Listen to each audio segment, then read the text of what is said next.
Ladies and gentlemen, good morning. Welcome to another and final for this season of the Sewell LeaderLIVE. For many of you, you started this journey with us back on March 19th when we thought we were all going to get together at the Wagner Noel and spend a day of learning about what leadership really looked like. Instead, you and I have had the opportunity to apply all of the leadership lessons that we've learned in our entire life in an incredibly short amount of time. In fact, I said David Salyers is with us this morning, and I said to him just a few minutes ago, I felt like that maybe this was a bad April Fool's joke and that I was ready to wake up and find out that everything I had ever experienced in the last 30 days was nothing more than a nightmare. But unfortunately, it's a reality.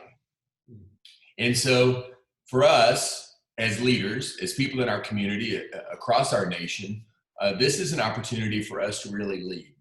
And in fact, I think you would agree with me that the best leadership, the truest and purest form of leadership, shows up in the toughest times. And maybe for you, maybe for me, this may truly be some of the toughest times that we've ever experienced. And so what we've done over the last few Leadership Live events is really try to bring you information of whether it was an opportunity to define reality, as we've talked about when we had Dr. Ray Perryman on, who spoke about the economy and the impact of COVID-19, and in our economy, obviously, the impact of West Texas Intermediate crude. To also the ability to really talk about how we could offer hope to the people around us, to ourselves, to the people who we have to lead and encourage, whether it's at home or at work every single day. And you got to hear last week from Dr. Tim Elmore about really practical action that you could take with the next generation, or as with Ike Reichard, who is just this great encourager, as David knows, to all of our hearts and our souls. And so with that, I want to introduce you to our final guest this morning. David Salyers is not a stranger to West Texas. He has been part of our leadership event in the past. And so I called David a few weeks ago and asked him if he would come on and really kind of share with us from his time, not only with Chick-fil-A over the last 37 years, but also just from his time in life of maybe what he's learned and what that timeless wisdom can really look like and how it translates into the struggles that all of us are facing today. So with that said, for all of you that are watching, thank you. I really appreciate the opportunity to serve you and be part of this community and to really learn how to lead well in tough times like this. And David, to you, thank you for taking time out of your schedule and out of your world to pour in to all of us. We're so grateful that you're here, and we really are excited to learn from you today. Well, Collin, it's an honor, privilege, and pleasure to be with you. And it's funny, we were just talking about my start with Chick-fil-A, and it seems like yesterday that I was a senior at the University of Georgia, and 21-year-old kid. And as a 21-year-old kid, I met a guy named Truett Cathy. And I literally went to work for Truett the same day I graduated. I graduated on a Saturday morning. I started with Chick-fil-A 4 hours later. And Chick-fil-A at that time was nothing like what you know of it today. It wasn't a startup, but it was close. And in fact, I arrived to a converted air freight warehouse, was our headquarters at the time. And they had run out of room in the warehouse. So they cut a hole through the wall, pulled up a mobile home, and my first office was in a mobile home attached to a warehouse. That was the Chick-fil-A that I signed up for.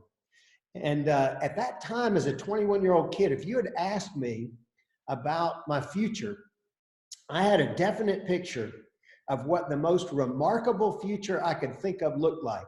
And as a 21-year-old kid, I thought if I could just get out of school, make as much money as I could, as fast as I could, and retire as early as I could, it couldn't get any more remarkable than that. That was the best future I could possibly imagine, was early retirement.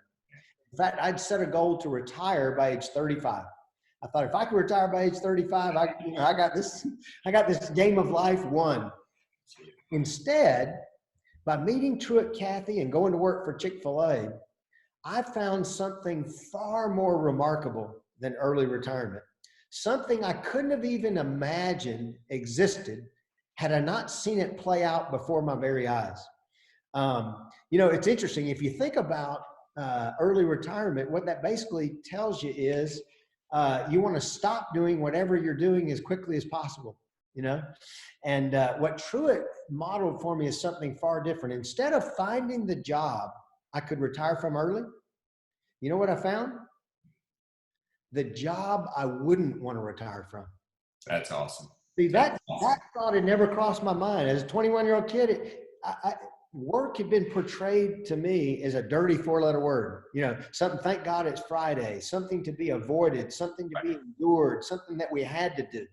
What Truett modeled is the exact opposite of that, the polar opposite of that. He modeled work for me as something that could be enriching, something that could be enjoyable, something that would be rewarding, something that could provide satisfaction and a contentment. And in fact, he used to say this. He said, if you love what you do, you'll never work another day in your life. And I thought, wow, that's pretty amazing. You know, I was there for 37 years. I feel like I never worked a day in my life. I got paid anyway. Pretty good deal if you can get it. But basically what he modeled for me is kind of a little formula I like to think of now, that if you love what you do, you love who you're doing it with, you love the mission that you're on, and you love who you're becoming in the process. It really doesn't get much better than that. I remember going up to his office when Truett was in his 80s. And I'd say, Truett, man, your 401k is fully funded. You know, why are you still here? You know, why aren't you just out enjoying life? And you know what he told me? He said, David, why would I stop doing something I love this much? Amen. I think work has been painted as maybe the opposite of what it could be, and in my opinion, should be. And what I got, the richness of the gift I got from Chick-fil-A was a totally different perspective on what the world of work could and should be. And just for me, from a pure biblical standpoint, you know, work first shows up in the Bible in Genesis 1, when God had everything exactly the way he wanted it. Work was part of that equation. So that tells me work was designed to be something enjoyable, rewarding, and a source of satisfaction in our lives. And if done right, it can be. I just think a lot of us are doing it in a way that it doesn't look that way. And so what I'm trying to do now with my life is, I feel like to those who much is given, much is required.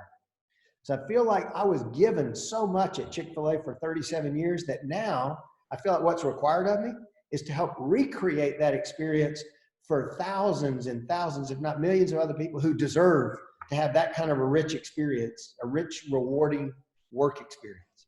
And so that's one of the reasons I was so excited when you invited me to be here today, is to help paint a picture of the way I think work could, and in my opinion, should be for people. And how do we get there? How do we do that?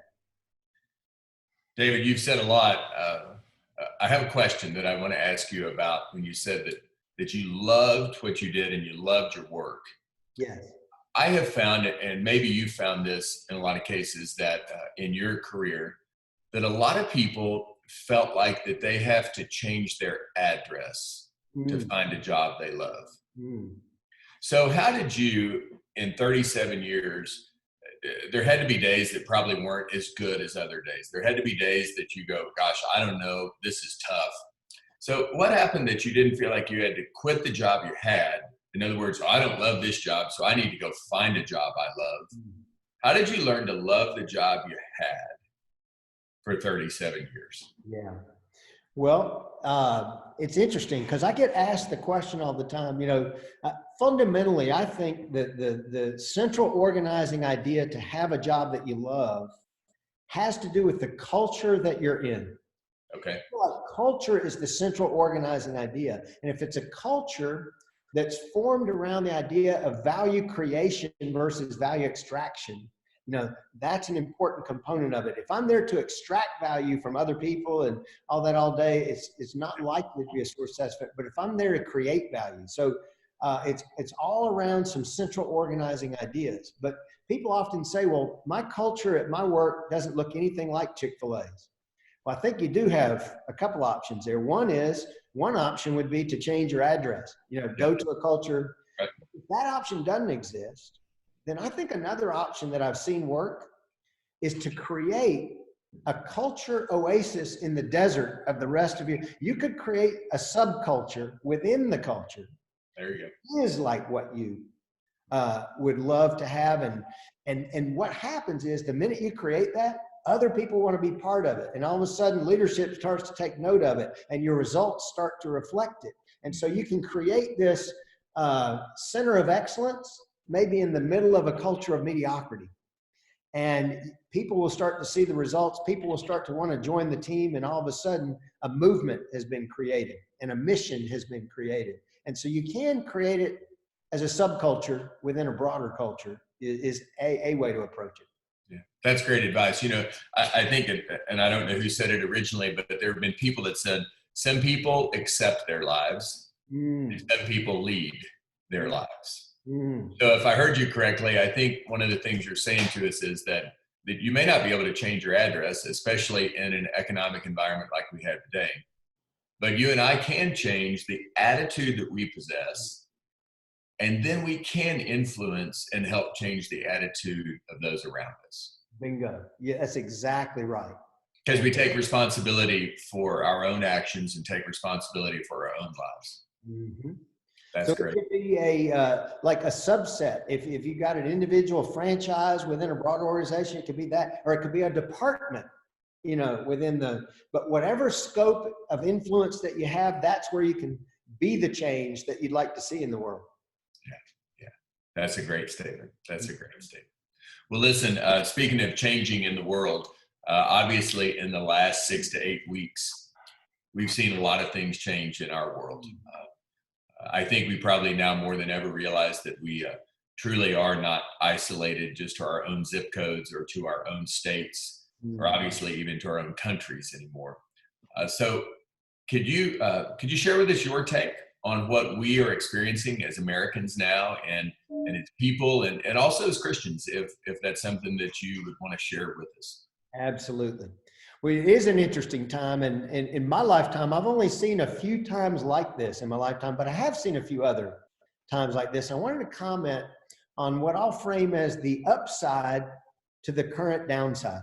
Okay. Because as you know, I've got a little book out there called Remarkable. And one of the key points in the book is how we view things drives how we do things. The way we see something has a dramatic impact on the way we respond to it. So I think the way we view the current time will drive the way we do the current time. And so I wanted to share with you a couple of perspectives I've had on the current time that I think are the upside to this current downside that we're experiencing. So one thing that I've noticed is that many times these tough times that we go through force the innovators, the creators, the entrepreneurs to reassess the way they're currently viewing what they're doing. And many times there's some real upside to that. So for example, one of the first crises that I faced at Chick-fil-A was early in my career. I was just a couple years into my career. We had a major, like $1 million budget overrun. Sales were down. We were in a crisis as an organization. Literally, we didn't know if we were going to survive at that point, much like maybe some people are feeling now. So the senior leadership team went on a 2-day retreat to go develop the plan to get us out of this. And it's interesting. Usually when we think of a plan, we think of the how and we think of the what. How are we going to do this? What are we going to do, etc. But that team started with the question, why are we here? They started with why before Simon Sinek made it attractive. And 2 days later, they walked back to the office with what is now known as the Chick-fil-A corporate purpose. And that corporate purpose has been the cultural building block of the entire organization ever since. It's literally out on a rock out front. It is the central organizing idea behind Chick-fil-A. And the corporate purpose is this: to glorify God by being a faithful steward of all that's entrusted to us and a positive influence on all who come in contact with Chick-fil-A. That's the Chick-fil-A corporate purpose. Notice it says nothing about chicken in it. Right. But what's fascinating to me is every single employee at Chick-fil-A could quote that verbatim, and no one has ever been asked to memorize it. No one has ever been tested on it, etc. But they pick up on it because it's a way of viewing things that drives all that we do, and it's frequently referred to in meetings and decisions, etc. And so that central organizing idea has been the rock upon which the culture of Chick-fil-A has been built for all these years and continues to be that. And but that came out of a challenging time like the one we're currently going through. Yeah. The last major time all of us went through a big time, you'll probably remember this, 2007 or 8, the banking crisis, very similar to now. Stock market's down, a lot of people out of work, et cetera, really tough time. And so during that time, most of our competitors were doing what might seem to be common sense. They were cutting back. They were furloughing people, cutting back on people's hours, cutting expenses, all that kind of stuff, doing exactly what we see going on now. All of our competitors were doing that. But Dan Cathy and Truett Cathy had a very different idea of what we should be doing during that time. Instead of cutting back, they saw it as an opportunity to leapfrog the competition. So during that time, a brand new idea for Chick-fil-A called second mile service was developed in 2007, 2008. While everyone else was retreating and cutting back, we were investing literally millions of dollars to create this second mile service that now Chick-fil-A is famous for. But what's fascinating, Collin, is the arguments against that were very powerful. The argument against it was no one goes to fast food for service. If they want a good service, they go to a casual restaurant, they go to a white tablecloth restaurant, and they pay for that. At a white tablecloth restaurant, that same $3 chicken breast might be $20 or $30 at a white tablecloth. And so they're paying for it, they expect it, etc. And so the thought was, where's the last place? Where would you never go for service in the restaurant category? Fast food, by definition. They just want their food fast. So it seemed like a crazy idea. Well, it turned out it was a crazy good idea because we invested those millions of dollars. We trained, equipped, ideated, innovated, and now Chick-fil-A is more known for its second mile service than its food coming out of that. In fact, even in the current crisis, you've probably noticed, part of the reinvention of Chick-fil-A and second mile service was reinventing the drive-through experience. Right. Faster, higher quality, more hospitable, etc. Well, look how that's benefiting Chick-fil-A now. If we didn't have that, the business at Chick-fil-A would be much more dramatically. So all of that was born during a tough time like this because we viewed things differently than everyone else was viewing it, and we did things differently, and now the difference has turned out to be quite a difference in results. So on and on, I could go on and on with different examples, but those are just a couple of examples of how we view things. Are we viewing this as an opportunity to get better, faster, stronger, or are we viewing it as an opportunity to cower in the corner, and hope it goes away? And I think those that view it as an opportunity to reinvent their business, strengthen their business, reinvest in their business, their people, are going to come out much stronger on the other end. And that kind of leads to part 2 of what I've been thinking a lot about. Collin, guaranteed 10 years from now, people will be looking back on this time and telling stories and asking questions. It's much like 9/11. It's much like the 2007 and 8, people ask about tough times that you've been through because tough times teach us a lot of lessons. And so the question on my mind is 10 years from now, what story do I want to tell about this time? Will it be a story of cowering in the corner and, just cutting back on everything and just hoping or will it be a story that I'm proud to tell? I've got a book, Remarkable, out, and remarkable, our mission at Chick-fil-A is to be remarkable. And basically when we talk about that, it's very different than what you might think. It's not stand in front of the stage, beat our chest, stretch out our arms, and say, look how remarkable we are. It's actually the exact opposite of that. Be remarkable in the Chick-fil-A context is, are we marking the lives of the people we serve?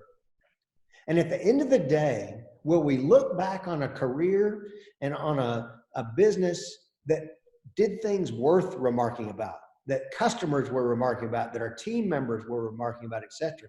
So my question during this time is, are we doing things during this time that we will look back and remark about in a way we'll be proud of 10 years from now?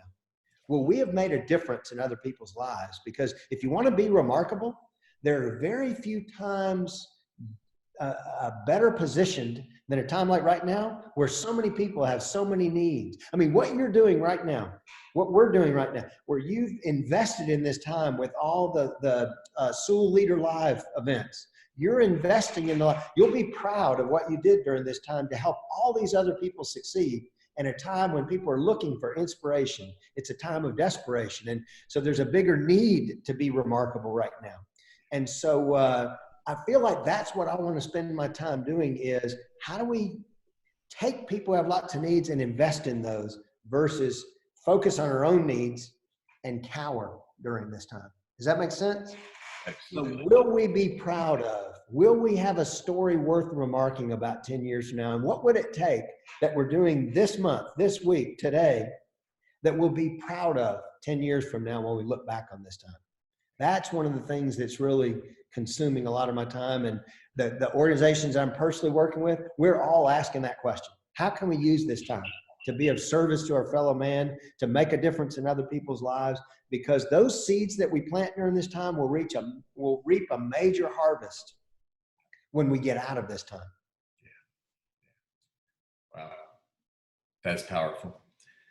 Wow. Thank you, David. Hey, I want to go back to a statement that you made just a few minutes ago, and you were talking about when Chick-fil-A was trying to decide in 07 and 08, when everybody was furloughing and everybody was cutting back, they were trying to decide, as you said, how they were going to innovate themselves.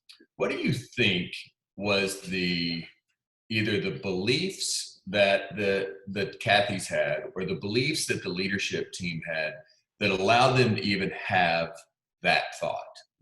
Because if they had looked at conventional wisdom, if they had looked at all of their competitors, or even maybe some of their closest business friends that have said, how are you handling this situation? My instinct tells me they would not have received that advice. So what was it, either in their DNA as leaders and businessmen, or in the company's DNA, that even allowed that kind of thought process to occur? Do you have any insight on that?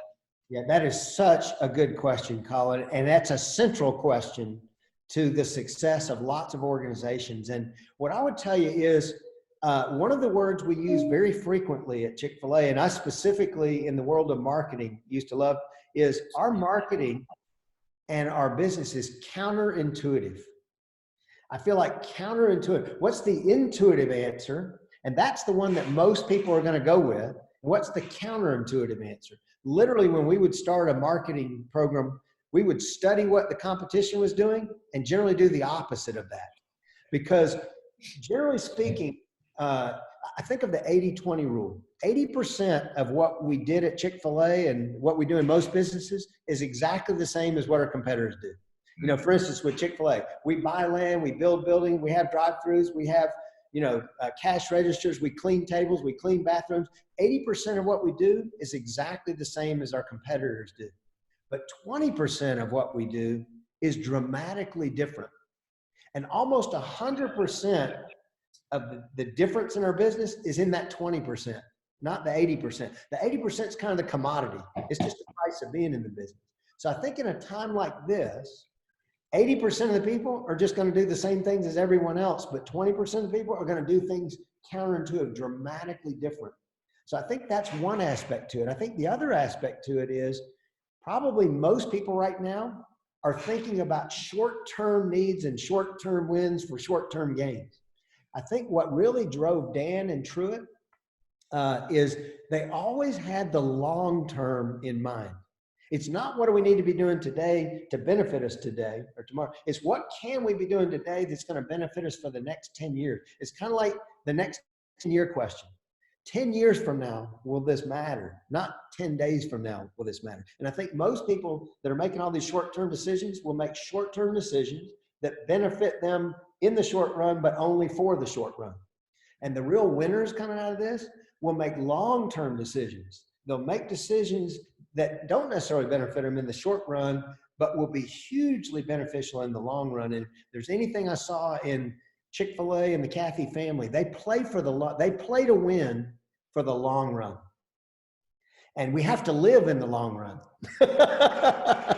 And it's almost like if you're always playing to win in the short run, you'll be like the little mouse on the wheel. You'll just be constantly on. You can't get beyond that because you're always playing to win in the short run. You got to do things in the short run to win. But we were always long-term players. And I think a long-term perspective on the current situation will be part of the winning formula. Wow. And a counterintuitive perspective. What's everyone else doing? Now, how can we do the opposite? Because then we'll get different results. Everything we do that's the same as everyone else, we'll get the same results as everyone else. And here's a way to maybe articulate it. The things you do the same as everyone else will make you competitive. The things that you do that are different from everyone else will give you a competitive advantage. And would you rather be competitive or have a competitive advantage? Absolutely.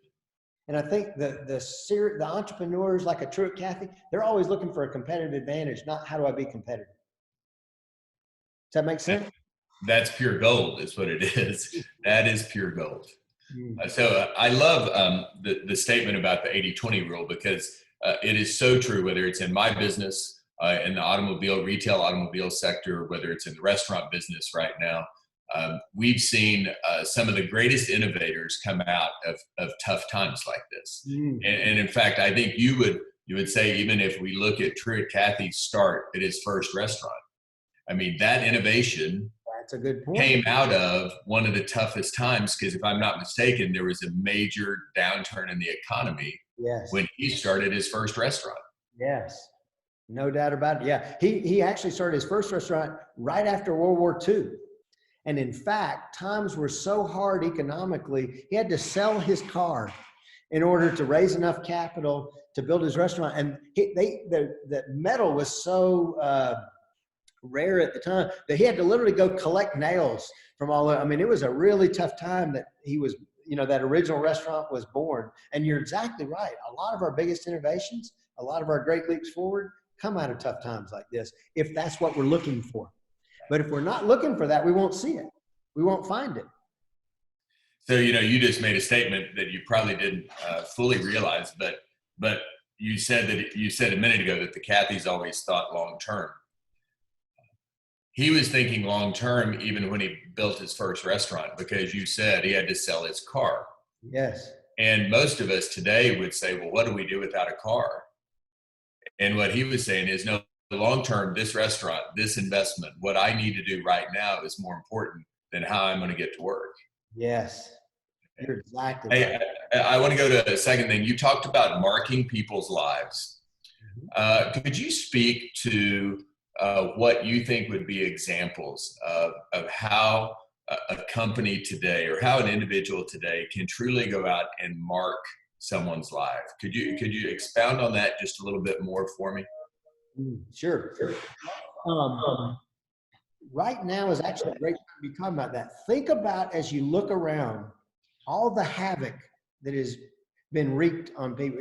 People unemployed, people in the hospital, people that are older and don't feel comfortable going to the grocery store to get their own groceries. People needing masks. And the way that the entrepreneurs have risen up. I think that a lot of the way we got to think about creating value in life is manyfold, but one of it is, what are the pain points that other people are experiencing that we can help with? So let me give you an example from Rome is a business that I'm invested in here in Atlanta. We were talking about this a few minutes ago. It's a collaborative workspace. Okay. Most people would compare it to WeWork. We actually don't like that comparison because we think we're dramatically different than WeWork. In fact, we're as different from WeWork as McDonald's is from Chick-fil-A, is the way we like to think about it. But our business, we've got 6 locations in Atlanta, and mid-March, we had to shut them all down. So right now, all 6 of our locations are totally shut down, no revenue. So it's like, wow. So what we did is we committed to our employees first that we were going to find a way to pay them And so fortunately, we've got no debt because we're just like Truett taught me, I'm a long-term player. So we've got the capital. And first thing we did is made a commitment to our employees, no layoffs. You know, you guys are going to remain employed during this. We're going to figure that out. What that did is created an atmosphere, a culture where they could reflect on other people, because you can't give what you don't have. If they didn't have the peace of mind that they've got a job, then they aren't going to be able to give peace of mind to anyone else. So we said, we want you to focus on your families. Focus on your families during this time. And we want you to focus on our members.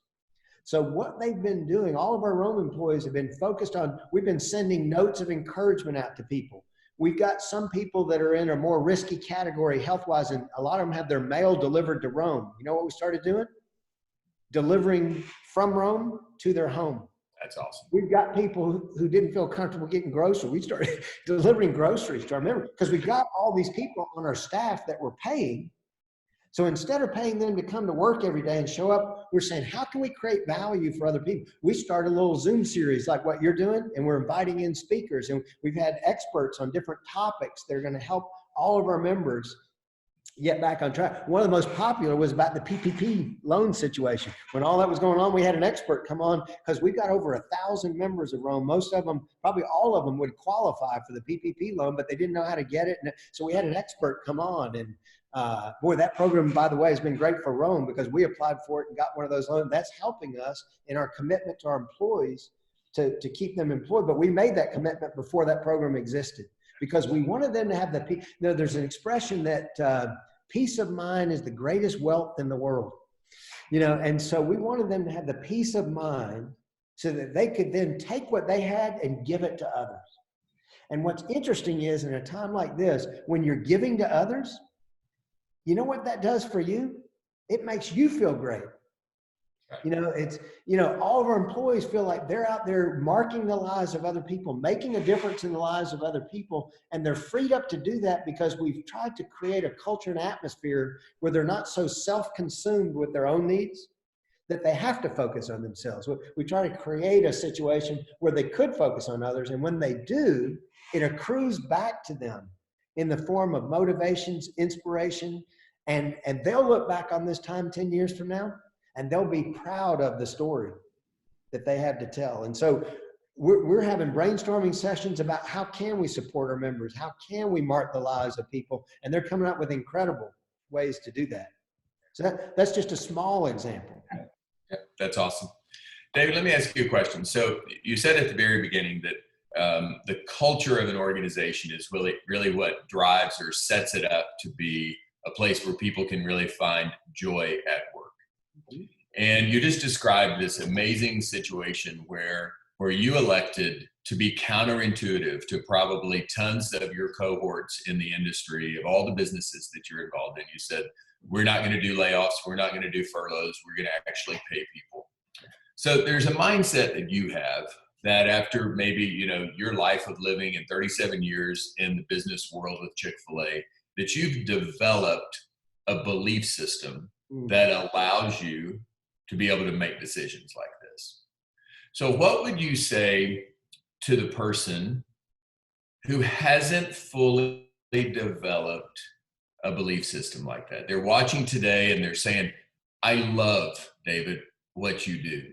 I want to be that kind of person. I want to have an abundance mindset. I want to be able to pour in and create a culture for my family or my department or my classroom or my division that thinks and feels that way. I'm not there yet. In fact, I'm so gripped with fear right now from an economic standpoint or from a healthcare standpoint. I want to get there, but I don't know how. Could you give our viewers maybe a picture of what that bridge looks like to go from where they may feel fear today to where they get to live with an open hand instead of a closed hand life tomorrow? It's a fantastic question. And I think the way that I developed that point of view and that way of viewing the world was by experiencing it over time. So you're right. You can't go from 0 to 60 with, just like I told you, as a 21-year-old kid, I thought the most remarkable thing that could happen to me was to retire early. And it took time for me to realize there are things that the greatest riches in life will never be found in a bank account. So what I would tell the person that's just very fearful right now is, what is it that someone else could do for you that would help relieve that? Okay. And then how do you do that for other people? Just take what it would take for you and start doing it for other people, and then see how that comes back to you multifold. So it doesn't have to cost a lot of money. Let's say that what they're fearful of is, I just don't have a big bank account where I can go spend a lot of money. It doesn't have to be money. It could be, acts of kindness. It could be writing notes. It could be calling people and checking on text. I mean, it's like there are all these things that don't cost a lot of money. Truett used to say that kindness doesn't cost much, but pays great dividends. And we used to talk about obeying warm-hearted impulses. And so what I would say is, maybe you just got to take baby steps in that direction, and then build, it's like exercising. You got to start with just a little bit of weight, and you can work up to more and more weight. We exercise that muscle in ways that you feel comfortable right now, but think in terms of, what could someone else do to help you right now? And then turn right around and say, that's what I'm going to do for other people. And again, it doesn't have to have a price tag. It doesn't have to be monetary, because that may be the one that scares people the most. They say, well, yeah, if I had a big bank account, I could do that. I don't. But there's plenty of things that you can do. True, you say the greatest riches in life are free and in abundance. And, how do we love people? How do we serve people? How do we volunteer? All those kinds of things. I think there are a lot of things out there we can do. In fact, at a funeral, very few, if ever, will people talk about the size of your bank account. They'll talk about the kind acts that you did and the way you invested in people along the way. And all those things are free and in abundance if we'll focus on them and use them and leverage them, and ask ourselves, what would we need? Now, instead of us needing it, how do we give that to someone else? Does that make sense? Yes, sir. Absolutely. David, last week, Tim Elmore was our guest, and Tim. He's done amazing work. Yeah. Yeah, he's done amazing work for the next generation of the students and the youth that we're raising today. And Truett also wrote a book called "It's Better to Build Boys Than to Mend Men." Yep. And my question that I have for you is, after your time with Truett, Kathy, and the time that you've spent. By the way, Collin, look at how that reflects long-term thinking. Yes, sir. Absolutely. Boys, because now you got the long-term, just like we're talking about before. Yeah, that's right. The title of the book, if I didn't say it clearly, is "It's Better to Build Boys Than It Is to Mend Men." Yep. The word starting now. Yeah. So my question to you is, after you spent 37 years, you told me, I think, before we got all this crew together with us, that, when you started, the marketing department was a team of 2. And by the time you retired, it was a team of how many? About 300. About 300. So in your 37-year career, you saw tons of people. Add a bunch of expense to the P&L. Yeah, I did say that you did add a bunch of expense to the P&L statement, but you also added a lot of value. So over that 37 years, and however many hundreds of people you had the opportunity to lead, what is it we need to know today as we lead the generation by age, maybe just a little bit below us? What do we need to say? Because you talked about, that I need to, if I want to change the way I think, and I want to change the way I believe, so that I can have kind of this abundance mindset you spoke of with Rome.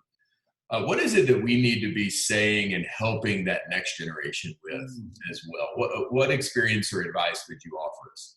It's interesting. Not only can I offer some advice, I can offer you a massive study that was done to address that issue. I read this a couple years ago, and it was an eye-opener for me. Basically, there was a consulting group that did a massive study, hundreds of thousands of people in the next generation. And the idea that they were exploring is, what's the biggest difference between that generation and we'll call it my generation? And it was hundreds of thousands of pages, hundreds of thousands of people, but they shucked it down and boiled it down to something really simple that was really helpful to me. They said, basically, my generation signed up for profit and product. You know, the things that were most on my mind is I want to be part of a profitable organization, and I wanted a product that I was proud to be associated with, a product that would sell well, a product that was profitable. So my generation signed up for product and profit. The equivalent to that for this next generation is growth and purpose. This next generation wants growth and purpose, and growth was a double meaning there. They wanted to personally grow as part of that experience, and they wanted to be part of an organization they perceived was growing in size, scope, and influence, and then purpose. So growth and purpose are to this next generation what product and profit were to my generation. So if you think about that, even in the context of what we were just talking about, the next generation, I want to grow. How are you investing in me? How are you developing me as a human being, as an employee, as a father, as a spouse, as, you know, all these things? How are you growing me through the context of my work? And are we growing in terms of scope and size and influence? And secondly, is my work purposeful?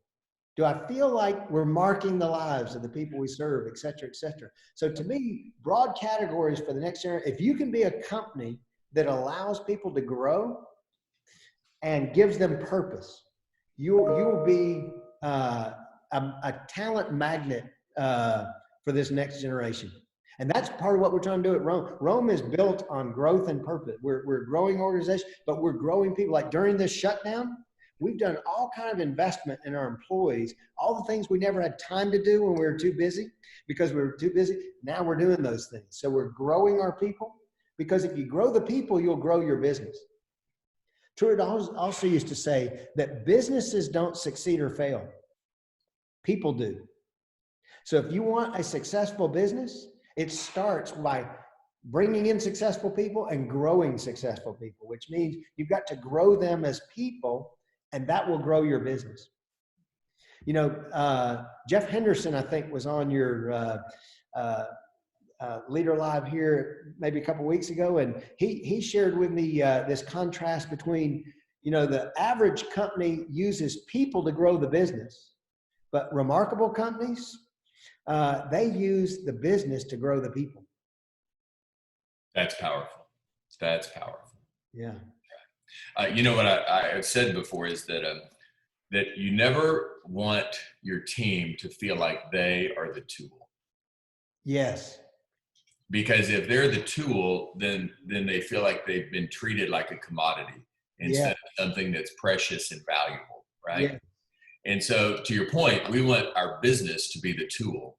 Yes. And our team to be the product, right? So that they actually are what we're trying to create and develop, so that they are this, to your phrase, remarkable product, this remarkable work of art that gets to go out and be a great mom, a great dad, a great husband, a great wife. And that you make contributor. That you want that for them.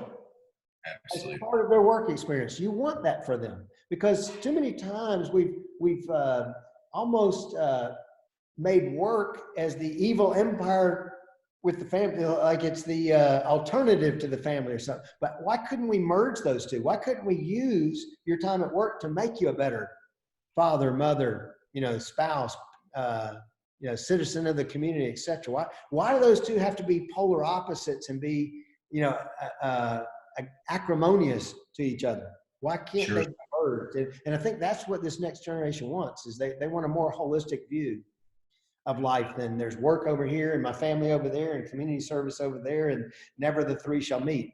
You know, why can't they be merged? And I think, you know, the fact that early on with Rome, we made the determination, hey, we're going to use whatever, we're going to do whatever it takes to keep you employed. What kind of statement did that make? As it that they're not a tool? You know, a tool would be disposable. You know, that's correct. But they're not disposable. They're the core of why we're here. And so, of course, we're going to keep you employed. Of course, we're going to find ways to make a difference in people's lives during this time. Yeah. David, I have a question. For some of those folks, there may be people listening that are either at the beginning of their career or at least early on in their career. And you spent 37 years with Chick-fil-A. You're obviously not done. You've gone on to your next chapter. Yes. But what advice, if you could go back 37 years, what advice would you give yourself 37 years ago because of what you know today? Mm. Ooh, that's a powerful question, Collin. When I think back to me as a 21-year-old kid, again, my goal as a 21-year-old kid was to go out and make as much money as I could, as fast as I could, retire as early as I could, which meant that the central organizing idea behind that mentality is that work in life is a self-serving, self-absorbing project. In other words, my big question was, what's in it for me? How much money am I going to make? How quick? It was all about me. What I found is, at Chick-fil-A, is work as an opportunity to not extract value from others, but to create value for others. And I think the greatest brands out there always think in terms of creating value for others. I think the mediocre brands, the weak brands, always think in terms of creating value for ourselves. And so to me, the biggest difference is work a what would I say, an experience, a project, I'm trying to think of the right word,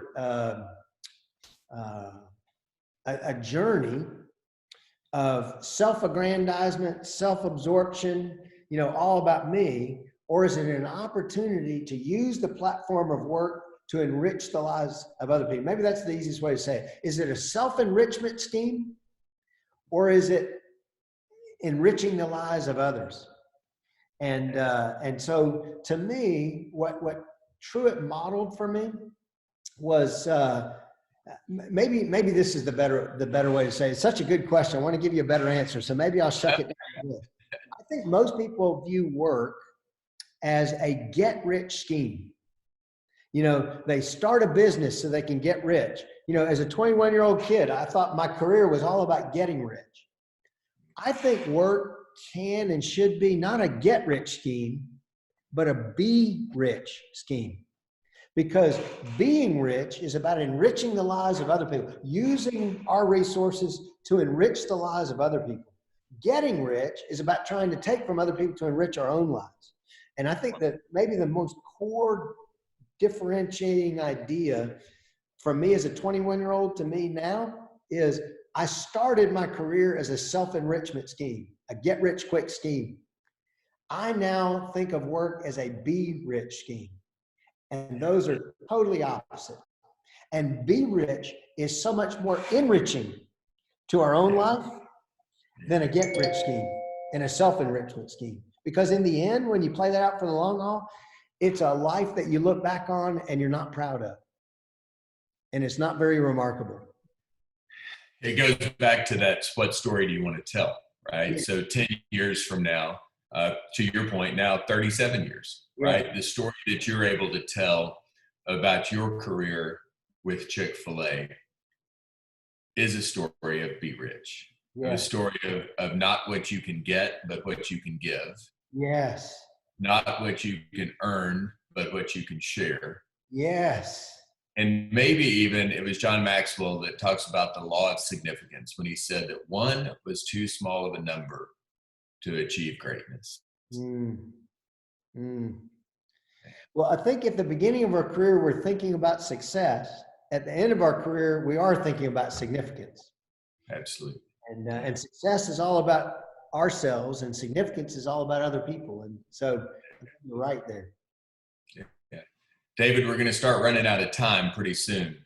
What would be any of your last thoughts that you would want to share? I have a couple of things I want to share with the team at the end that's online with us, but what would be some of your parting thoughts that you would want to share with everybody? Probably the parting thought would be, I shared this at my retirement party at Chick-fil-A. I said, the reason I loved Chick-fil-A so much, and maybe the four key ingredients to creating a remarkable career, a remarkable life, a remarkable business would be, do you love what you do? Do you love who you're doing it with? Do you love the mission that you're on? That's that purpose piece. And do you love who you're becoming in the process of pursuing all that? If you can answer yes to all those four things, you'll never work another day in your life, as Truett said. You will have a career that will be nothing short of remarkable, because you loved what you did, you loved who you did it with, you love who you became in the process, and you love the mission that you were accomplishing in the process of all that. So for me, that would be a way to frame, if I was building a business, am I building a business where those four things are true? And a life where those four things are true. Absolutely. David, you mentioned your book, Remarkable, and I want to share, I made a couple of notes that I wrote so far with all the folks that we've had. We've been able to give away over 4,000 books to people that have logged on. We have delivered those to 339 cities in 33 states. And the furthest that we have delivered a book so far is Seoul, South Korea. Wow. And today is kind of our thank you to everyone that's been able to listen. If you're interested in one of David's books, we want to send you a copy of it. And so the book is called Remarkable. If you go to teamsewell.com/leadership, then we will let you fill out the little form that's on there. And we're going to send you a copy of David's book so you can hear more about what he has to share, what it really looks like, not just to have a remarkable career, but what it looks like to have a remarkable life. David, before we go, I wanted to share with you and with everybody online.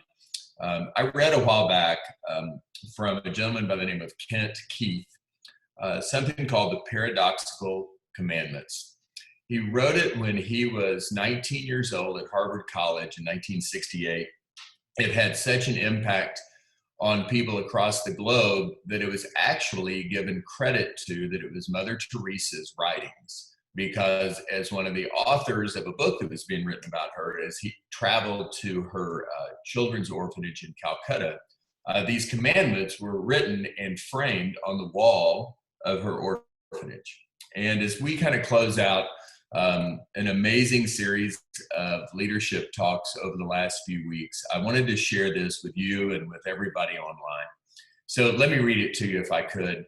And I'd love for you to have, if you have any kind of closing comments after you hear it, but it's called the Paradoxical Commandments, and we'll post them on the website so people can hear about them. But it says, people are illogical, unreasonable, and self-centered.